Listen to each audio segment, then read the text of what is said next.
ہمیں سمجھ آ گئی تھی کہ ہمیں یہاں نہیں آنا چاہیے تھا۔ میرا دماغ کام نہیں کر رہا تھا۔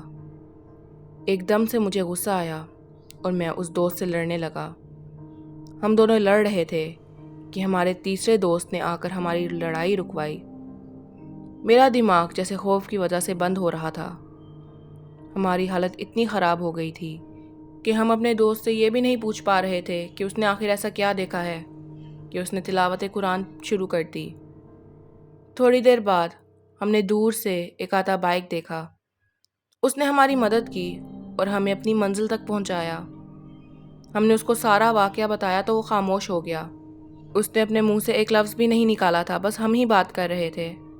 جب ہم اپنے دوست کے گھر کے باہر پہنچے تو ہم نے ان کو جاتے جاتے شکریہ کہنا چاہا، مگر جیسے ہی ہم نے پیچھے مڑ کر دیکھا تو وہاں پر کوئی نہیں تھا۔ میرے ایک دوست کے کان میں آواز گونجی کہ یہاں پر رات کے وقت سفر کرنا کسی خطرے سے خالی نہیں ہے، اور رات کے وقت یہاں بھول کے بھی مت آنا۔ میرے دوست نے گھبرا کر ادھر ادھر دیکھا، مگر وہاں کوئی بھی موجود نہیں تھا۔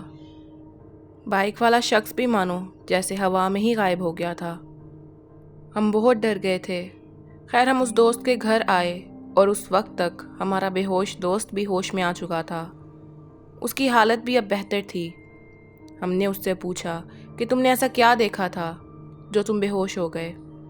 اس نے بتایا کہ جب ہمارا حافظ قرآن دوست تلاوت کر رہا تھا تو اس کی رائٹ سائڈ پر میں نے ایک عورت کو دیکھا جس کا چہرہ پوری طرح جلا ہوا تھا، اور وہ ثاقب کو یعنی میرے حافظ قرآن دوست کو گھور کر دیکھ رہی تھی۔ بس اس کے بعد مجھے کچھ یاد نہیں رہا۔ اور جب ہم نے اپنے حافظ قرآن دوست سے پوچھا کہ اس نے کیا دیکھا تھا تو وہ بتاتا ہے کہ جب اس نے گاڑی کے پیچھے مڑ کر دیکھا تو اس کو گاڑی کے پیچھے کچھ چھوٹے چھوٹے لوگ نظر آئے جو کہ عجیب طرح سے چل رہے تھے اور ایک آگ کے گرد چکر کاٹ رہے تھے۔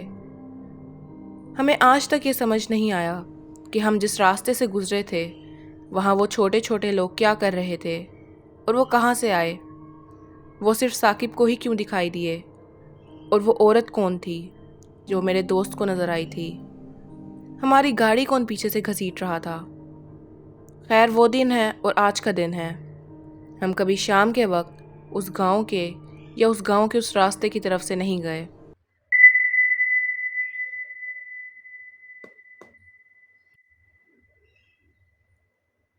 دوستو آج سے پہلے تو ہم نے یہی سنا تھا کہ اندرون لاہور کی بہت سی گلیاں اتنی تنگ ہے کہ وہاں سے ایک ٹائم میں صرف ایک ہی انسان گزر سکتا ہے۔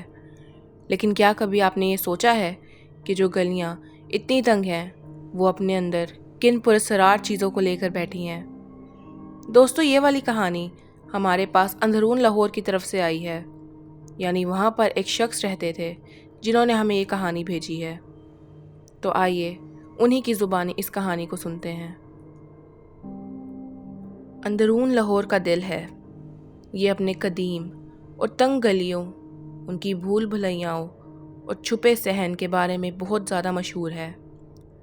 ٹوٹی پھوٹی حویلیاں اور ان کی بھول بھلیاں اندرون لاہور کی پہچان ہے۔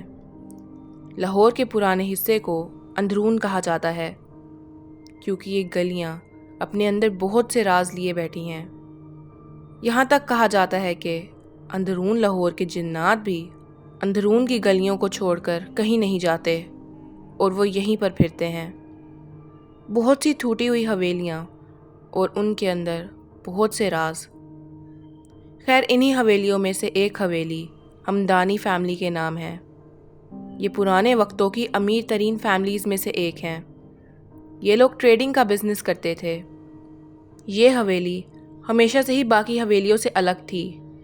اس کی اونچی دیواریں، بڑا سا گیٹ اور کھلا سا میدان دیکھنے والوں کے لیے ہمیشہ سے ایک الگ سا احساس چھوڑ جاتا تھا۔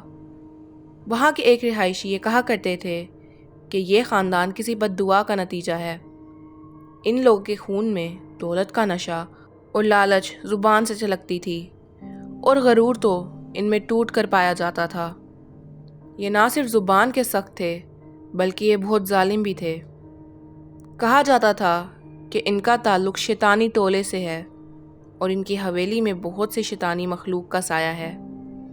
یہ بھی کہا جاتا تھا کہ یہاں لوگ غیر مرئی مخلوقات اور رات کے وقت بھٹکتی ہیں جس پر اس خاندان نے ظلم کیا تھا۔ بہت سال گزر جانے کے بعد اس خاندان کی تباہی کا وقت شروع ہو گیا۔ ان کا کاروبار ختم ہو گیا اور وہ حویلی ویرانے میں ڈوب گئی۔ اس حویلی کا خوف بھی کئی مرتبہ بڑھ گیا تھا۔ اس خاندان کے بہت سے لوگ عجیب طرح سے مارے گئے اور باقی لوگوں نے حویلی کے پیچھے 2 کمروں میں اپنا گزارا کیا۔ کئی عرصے بعد ایک رات کی بات ہے جب رات کے وقت 5 سے 6 دوستوں کا گروپ اس حویلی کی کہانیاں سن کر اسے ایکسپلور کرنے کے لیے آیا تھا۔ وہ اس ٹوٹے ہوئے گیٹ سے داخل ہوئے اور صحن میں جا پہنچے۔ انہوں نے دیکھا کہ صحن کی دیواریں ڈراؤنی خوفناک بیلوں سے بھری ہوئی ہیں۔ ان کے بیچ موجود فوارہ سوکھ چکا ہے۔ ڈرنے کے باوجود بھی ان دوستوں نے ہار نہیں مانی اور مزید اندر جا کر دیکھنے کا سوچا۔ جب وہ حویلی کے درمیان میں پہنچے تو سامنے کی طرف سیڑھیاں تھیں۔ جب وہ سیڑھیاں چڑھ رہے تھے تو تب ان پر عجیب سا خوف طاری ہو رہا تھا۔ حویلی کی ہر چیز مکڑی کے جالوں سے ڈھکی ہوئی تھی اور ہر چیز پر مٹی اور عجیب سی بدبو تھی۔ جب وہ حویلی کے کمروں میں داخل ہوئے تو ان کو کسی کے رونے کی آواز آئی۔ جب وہ حویلی کے کمروں میں داخل ہو رہے تھے تو ان کے رونگٹے کھڑے ہو گئے۔ انہوں نے سامنے ایک کرسی پر ایک ڈھانچہ دیکھا۔ دیکھنے سے تو وہ ایک بوڑھے آدمی کا معلوم ہو رہا تھا جس کو مرے شاید کافی سال ہو گئے تھے۔ رنگ پھیکا پڑ گیا اور آنکھیں سیاہ۔ وہ سمجھ چکے تھے کہ اس کا کسی نے قتل کیا ہے۔ ابھی وہ اس بارے میں بات ہی کر رہے تھے کہ اچانک سے ان کے پیچھے کا دروازہ زور کی آواز کے ساتھ بند ہو گیا۔ ان سب نے اپنی طرف بڑھتے ہوئے قدموں کی آواز سنی جو کہ ان کے ڈر میں اضافہ کر رہی تھی۔ جب وہ حویلی میں آئے تھے تو حویلی بالکل خالی تھی۔ تو رات کے اس پہر کون اس بند حویلی میں گھوم رہا تھا؟ اچانک سے انہوں نے اپنے سامنے ایک سائے کو چلتے ہوئے دیکھا۔ ساتھ میں ہی کسی کے ہنسنے کی آوازیں بھی آنا شروع ہو گئی تھیں۔ ان سب نے وہاں سے بھاگنا چاہا مگر ایسا لگ رہا تھا کہ کسی نے ان کے پیروں کو پکڑ لیا ہو۔ وہ چیخ چلا رہے تھے، اپنی جان بچا کر بھاگنے کی کوشش کر رہے تھے مگر کوئی بھی کوشش کامیاب نہیں ہو پا رہی تھی۔ پھر ان میں سے ایک لڑکے نے اللہ کے ناموں کا ورد شروع کیا۔ دیکھتے ہی دیکھتے اس چیز نے ان کو چھوڑ دیا اور اس چیز کے چیخنے کی آوازیں پوری حویلی میں گونج رہی تھیں۔ وہ لوگ وہاں سے اپنی جان بچا کر بھاگے اور اس دن کے بعد اس حویلی میں کیا اندرون لاہور میں بھی کبھی داخل نہیں ہوئے۔ وہ حویلی ایک بار پھر اپنے راز اپنے اندر لیے تاریکی اور خاموشی میں ڈوب گئی۔ دوستو، اکثر اوقات ایسی خالی جگہوں پر جنات یا چڑیل اپنا بسیرا کر لیتے ہیں، تو آپ لوگ بھی اس طرح کی جگہوں پہ جانے کے لیے زیادہ ایکسائٹڈ مت ہوا کریں اور اپنا دھیان رکھا کریں۔